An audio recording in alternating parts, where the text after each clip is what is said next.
Bonsoir à tous et à toutes, bienvenue pour ce nouvel épisode de notre série d'interviews intitulée Cap sur les finales. Kamel, merci beaucoup de me recevoir aujourd'hui à la SPTT. Est-ce que tu pourrais déjà te présenter s'il te plaît? Oui, alors Kamel Aït Salah, 49 ans, je suis à la SPTT depuis 5 ans et je suis un passionné de football, voilà, de transmettre, véhiculer un message positif pour faire avancer un ensemble de joueurs de toutes les tranches d'âge, de toute origine et le partage avant tout. Encore joueur, du coup c'est ça? Oui, 49 ans, je joue, j'évite mais je joue encore avec cette équipe. Quand la priorité reste avant tout les jeunes, mais force est de constater aussi que l'expérience, ça fait aussi, mais il faut aussi savoir rendre l'âme.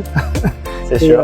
Et je me vois mieux en tant qu'entraîneur pour accompagner l'équipe plutôt que d'être sur le terrain.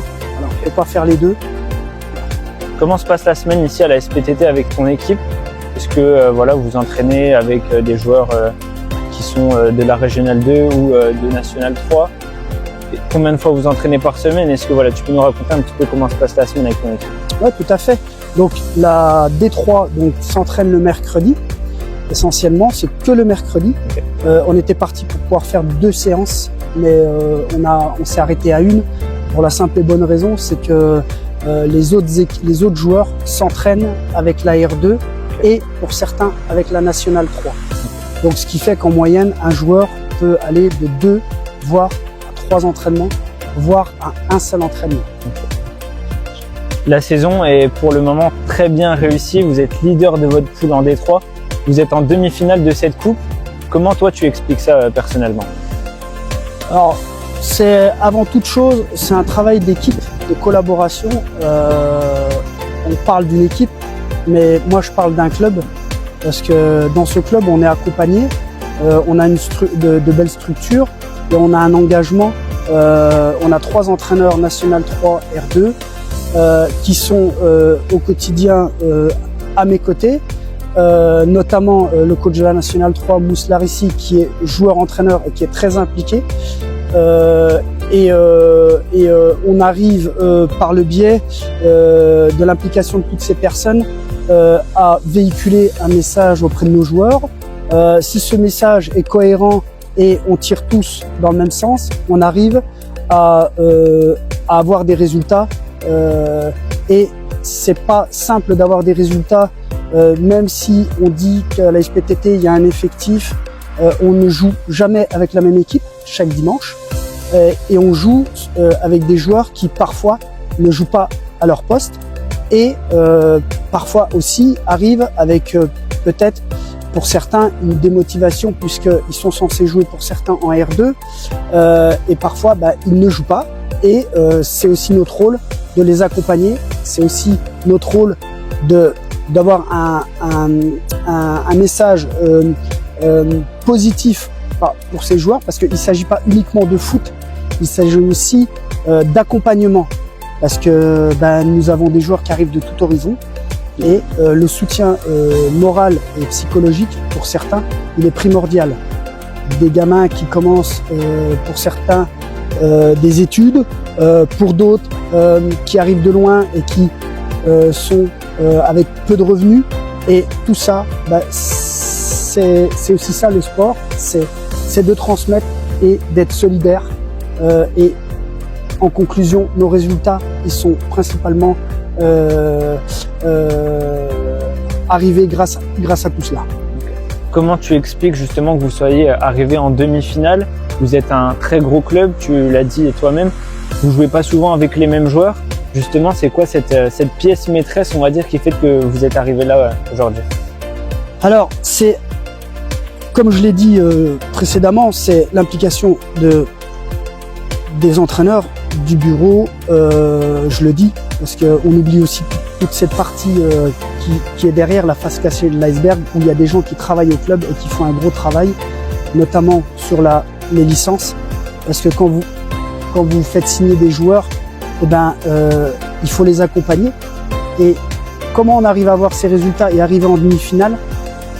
Tout simplement, c'est un acharnement, dans le bon sens du terme. C'est de l'écoute et de la rigueur et transmettent des messages de valeur. Tout simplement, on a besoin des arbitres et ces joueurs-là, avant tout, pouvoir exister sur un terrain de foot, c'est aussi avoir une attitude, un comportement, et c'est aussi transmettre ces valeurs-là que j'ai connues et que je transmettrai toujours. Si ces joueurs-là arrivent aujourd'hui à avoir des résultats et on arrive en demi-finale, c'est aussi parce que on a mis l'accent sur ces points qui sont essentiels pour un joueur de foot. Le respect et le travail, l'abnégation, la cohésion. S'il n'y a pas tout ça, le joueur il peut pas performer. Et on le prépare aussi pour la suite. La suite c'est quoi? C'est la R2, on a une Nationale 3. Et si on voit un potentiel chez un joueur qui peut évoluer au-dessus, on va tout faire pour l'aider. Et ça, c'est ce qui fait aussi qu'à un moment donné, le joueur, il va déjà se concentrer sur la D3 et il va déjà essayer de performer en D3 pour pouvoir éventuellement aller au-dessus. Mais il ne faut pas leur vendre du rêve. Et je pense que à partir du moment où on transmet ce message, il y a un échange, il y a la confiance qui est accordée. Derrière le joueur, il n'a plus qu'à s'exprimer sur le terrain et donner. Avant tout, il donne pour lui, mais après, il donne aussi pour ce collectif et il donne aussi parfois pour son entraîneur. Et le résultat, il est là aujourd'hui. Vous êtes à un petit match de Gaston Gérard. Est-ce que c'est quelque chose que tu parles à tes joueurs ou pas avant le début du match? Est-ce que tu en entends souvent parler dans le club que justement la SPTT Dijon est à un petit match de jouer une finale de Coupe de Côte d'Or à Gaston Gérard? Est-ce que voilà, tu peux nous parler un petit peu de ça? Alors, oui, c'est vrai que moi-même, il y a Kamel au foot et il y a Kamel dans sa vie privée. Quand je suis dans ma vie privée, je m'éloigne, disons, des messages qui sont véhiculés à travers le foot. J'essaye de me mettre dans ma bulle à la maison. Par contre, les joueurs, eux, ils ne cessent de le faire savoir. Ils ont envie de jouer et c'est quelque chose qui, pour eux, est essentiel parce que c'est l'accomplissement de deux saisons où on monte l'année dernière et pour certains, ça a été très dur pour eux l'année dernière de jouer en D4. Et cette année qui joue en D3 et on fait encore ce parcours qui pour moi est exceptionnel. On n'a pas perdu un match, donc c'est vrai que moi, je fais pas attention à tout ça, mais c'est les gens d'à côté qui me le disent. Mais moi, je ne suis pas en train de regarder constamment les réseaux sociaux. Je ne suis pas. Moi, sincèrement, ce qui m'intéresse, c'est ce que je vis au quotidien, sur le moment présent. Et pour répondre à la question, c'est que pour pouvoir viser une finale, avoir des objectifs, c'est déjà se concentrer sur l'instant T. L'instant T, c'est quoi? C'est ce soir une opposition, c'est des attitudes à avoir, sans, bien sûr, dans le coin de la tête, il y a Gaston Gérard. Mais je dis avant tout, il y a aussi une demi-finale à jouer. Et pour pouvoir la gagner, il faut des attitudes.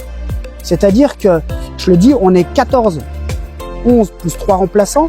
Pour être clair, si on n'est pas 14 guerriers à vouloir gagner ce match, c'est pas en jouant sur nos acquis qu'on passera. Et on passera pas. C'est bien, ça, il faut bien se le mettre en tête. S'il y a des petits poussets qui gagnent en Coupe de France face à des grosses écuries, c'est juste parce que la grosse écurie a sous-estimé l'adversaire. Et bien souvent, il peut passer à la trappe. Donc ce qui se passe chez les pros, ça se passe aussi dans le monde amateur. Il faut se focaliser sur l'instant présent. Et ce qui arrivera après, arrivera. Mais pour le moment, Gaston Gérard, on n'y est pas. Comment se passe la préparation de ce match, justement, de cette demi-finale? Tu dis que voilà, les joueurs tournent beaucoup. Vous avez un match amical ce soir face à vos U18. Comment se passe cette préparation? Alors justement, c'est une volonté de notre part ce soir d'avoir...